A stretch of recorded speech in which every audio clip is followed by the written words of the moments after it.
मुझे बहुत दुख होता है, मैं रोजाना चैनल को सब्सक्राइब करने की रिक्वेस्ट करती हूँ, लेकिन अब लोग सब्सक्राइब नहीं करते। हंसने लगी और बोली, अभी तो नामुमकिन है। हाँ, थोड़ा सब्र करो, शायद बाद में कुछ मिल जाए। मैंने कहा, ठीक है हना जी, जैसे आपकी मर्जी। और कुछ देर मजीद बातें की तो हुना ने कहा, मैं सोने लगी हूँ, फिर बात होगी। और फिर मैं भी सो गया। अगले 2 दिन दोबारा मेरा हिना के साथ कोई राबिता नहीं हुआ था। लेकिन मैं अगले दिन फौजिया आंटी के घर गया। फैसल से बात हुई और फौजिया आंटी को जब मैंने देखा, मैं जोश में आ गया। क्या फौजिया आंटी का गजब की थी, और बुला की खूबसूरत भी और गौरी औरत थी। मुझे जब चची की बातें याद आने लगी तो मैंने दिल में सोचा, फौजिया आंटी भी क्या माल है, और ये भी किसी के साथ सेट है। अगर कभी मेरे साथ सेट हो गई तो इस देखोगा कि फैसल को भी भूल जाएगी। फिर मैं कुछ देर फैसल के साथ गपशप लगाकर वापस आ गया। मुझे फौजिया आंटी की तरफ से कोई मुश्कूक हरकत नजर नहीं आई, लेकिन मुझे पता था वो जो कुछ भी करेगी रात के अंधेरे में करेगी। मैं घर वापस आ गया। फिर मजिद 2 दिन कुछ खास ना हुआ, लेकिन फिर एक दिन दिन के 11 बजे मैंने हुना को एस ई मीस किया, कहाँ हो कैसी हो, तो उसका जवाब आया, ड्यूटी है हूं। तो मैंने कहा, लंच कब करोगी, तो वो बोली, तो 1 से 2 के दरमियान है।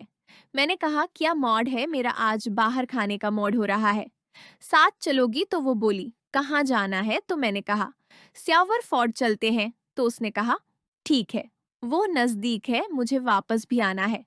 मैंने कहा, तुम रेडी रहना, में 1 बजे तुम्हें अस्पताल के गेट से पॉक करूंगा। और फिर मैं नहा धोकर शिव की कपड़े चेंज करके 12 बजकर 30 मिनट में घर से निकल आया और 1 बजे अस्पताल के गेट है पहुंच गया। 5 मिनट बाद हना मुझे बाहर आती हुई नजर आई। वो मुझे देखकर मुस्कुरा पड़ी और आकर पीछे बाइक है बैठ गई, और मैं उसको लेकर सेवर फोर्ट की तरफ निकल आया। रास्ते में उसने अपना हाथ मेरे कांधे पे रखा था। मैंने कहा, हन्ना जी, मैं आपका दोस्त हूँ, भाई तो नहीं हूँ। कम से कम दोस्त की तरह तो बैठो। हन्ना मेरी बात समझ गई और अपना हाथ आगे करके मेरे कंधे पर रखकर पकड़ लिया। मैंने आहिस्ता से कहा, ज्यादा नीचे नहीं करना, नीचे इलाका गैर है, फिर मुश्किल हो जाएगी।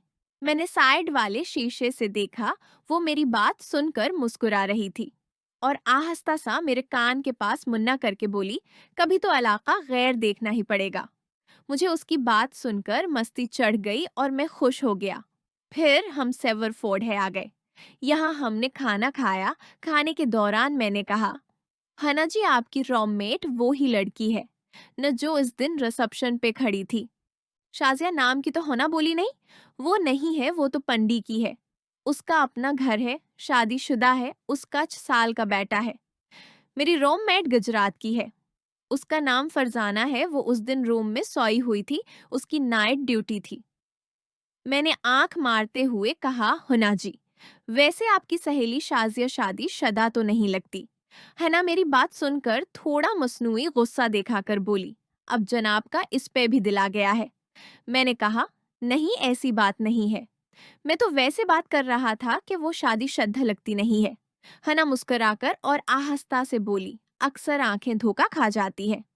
वो बड़ी कमीनी और तेज चीज है। मियाँ के होते हुए भी गायनी के डॉक्टर से रोज मुलाकात करती है। मैं हना की बात सुनकर हैरान रह गया। मैंने कहा, वाकया ही आप सच कह रही हो। तो हुना बोली, अभी पूरी बात नहीं बता सकती, रात को फान है बात करेंगे तो उस कहानी बताऊंगी। हमद खाना खाकर वहां से निकले और फिर मैंने हुना को अस्पताल छोड़कर घर वापस आ गया और आकर सो गया। शाम को उठकर नहा धोकर चाय पी और अपना लैपटॉप ऑन करके बैठ गया और साइट्स ओपन करके देखने लगा। मुझे पता ही चला, रात के 9 बज गए। मेरा छोटा भाई मेरे रूम में बुलाने आया और बोला कि भाई आकर खाना खा लो। फिर मैंने सबके साथ मिलकर खाना खाया और खाने के बाद अबू ने पूछ बैठा, फिर किया सोचा है तो। मैंने कहा, अबू में 3 यूनिवर्सिटीज की ऑनफोली है। फिर अब्बू के साथ स्टडी के मामले है, बातें होती रहीं और फिर अबू उठकर अपने कमरे में चले गए। मैंने टाइम देखा तो 10 हो गए थे। मैं भी वहां से उठकर दोबारा अपने बेडरूम में आ गया और बेड है आकर लेट गया। तकरीबन 11 बजे मैंने हुना को एस किया और पूछ के वो कहाँ है और क्या कर रही है। तो उसने बताया वो फारिग है और अपने रूम में है। फिर मैंने उसको काल मिला ली और इसके साथ बातें करने लगा। बातों ही बातों में मैंने उससे दिन वाली बात का जिक्र किया कि वो मुझे शाजिया वाली बात के उसका क्या चक्कर है। हिना ने कहा, काशी जी वैसे आप बहुत जिद्दी हो, बात को भूलते नहीं हो। मैं उसकी बात सुनकर हंसने लगा और बोला कि होना जी, बच्चा जब तक जिद न करे तो माँ दूध भी नहीं देती। और आपने दिन को खुद कहा था कि रात को फोन है बताऊंगी। आगे से हुना ने कहा, काशी जी कभी माँ की दूध के अलावा भी किसी का दूध पिया है या नहीं? तो मैंने कहा, हुना जी दूध तो खैर नहीं।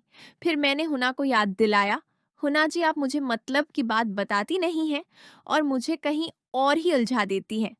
तो हुना मेरी बात सुनकर हंसने लगी। फिर हन्ना ने कहा, काशी जी जिसकी आप बात कर रहे हो वो बहुत कमीनी और तेज चीज है। असल में वो हमारे डिपार्टमेंट की पुरानी नर्स है। वो सबको जानती है और सब उसको जानते हैं। मुझे तो बस अपने डिपार्टमेंट की डॉक्टर का ही पता है, क्योंकि मैंने खुद अपनी आंखों से दोनों को रंगे हाथों देखा था। बाकी सुना है कि उसके कोई 2 से 3 लोगों के साथ जिक्र है। एक दिन मेरी और उसकी नाइट ड्यूटी थी। मैं जब रिसेप्शन है बैठी काम कर रही थी तो शाजिया ने कहा कि वो राउंड है जा रही है और मुझे ये कहकर वो चली गई। मैं तकरीबन वहां आधा घंटा बैठी रही लेकिन वो वापस नहीं आई।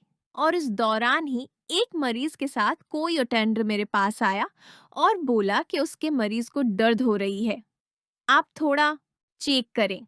मैं हैरान हुई कि शाजिया तो राउंड है फिर ये मेरे पास आया है। खैर मैं उसके साथ चली गई और जाकर उसकी वाइफ को चेक किया और पेन किलर का इंजेक्शन लगाकर वापस आ गई। मैं जिस वार्ड में गई थी वो आखिरी वार्ड था। इससे पहले 3 और वार्ड बने हुए थे। मैंने आते हुए सारे वार्ड में नजर मारी, मुझे शाजिया नजर नहीं आई। मैं हैरान थी वो कहाँ चली गई है। मैं वहां से सीधी रिसेप्शन है आई तो वहां भी अभी तक नहीं आई थी। मैं रिसेप्शन है बैठकर उसका इंतजार करने लगी, लेकिन और मेरे मज़ीद 15 मिनट इंतजार करने के बाद भी ना आई। मुझे पेशाब आया हुआ था। मैं अपने स्टाफ रूम के बाथरूम में चली गई। वहां पेशाब करके जब वापस आ रही थी तो स्टाफ रूम से अगला डॉक्टर का रूम था। उसके रूम की खिड़की है जो गिलास लगा था। उसमें अगर बाहर अंधेरा हो और अंदर थोड़ी सी भी रोशनी हो तो नजर आ जाता था। मैंने खिड़की से आंख लगाकर देखा तो अंदर का मंजर देखकर मेरे होश उड़ गए थे, क्योंकि अंदर डॉक्टर और शाजिया मुलाकात कर रहे थे। मैं खुद को धोकर दोबारा रसपशन है आ गई और आकर देखा तो शाजिया मेरे से पहले आकर बैठी थी। मुझे से पूछने लगा कि तुम कहाँ गई थी। मैंने कहा, मैं रायवंड है गई थी, एक मरीज को दर्द था चेक करने गई थी। मैंने उसको पूछा वो कहाँ थी तो उसने झूठ बोलकर कहा वो रायवंड से होकर हाथरौम में चली गई थी। खैर वो दिन गुजर गया। अगले दिन रात को तकरीबन 1 बजे का टाइम होगा। हम दोनों रिसेप्शन है ही बैठी थी। मैंने उसको कल देखा, सारा वाकया सुना दिया जो कुछ मैंने देखा था। पहले तो काफी झूठ बोलने की कोशिश की, फिर मेरी तरफ से एतमाद होने की वजह से अपने सारी स्टोरी मुझे सुना दी और मुझे ये भी कहा कि हुना डॉक्टर तुम्हारा बहुत दीवाना है कहता है। हुना की ले दो, अगर तुम राजी हो तो मैं तुम्हें भी मजा करवा सकती हूँ।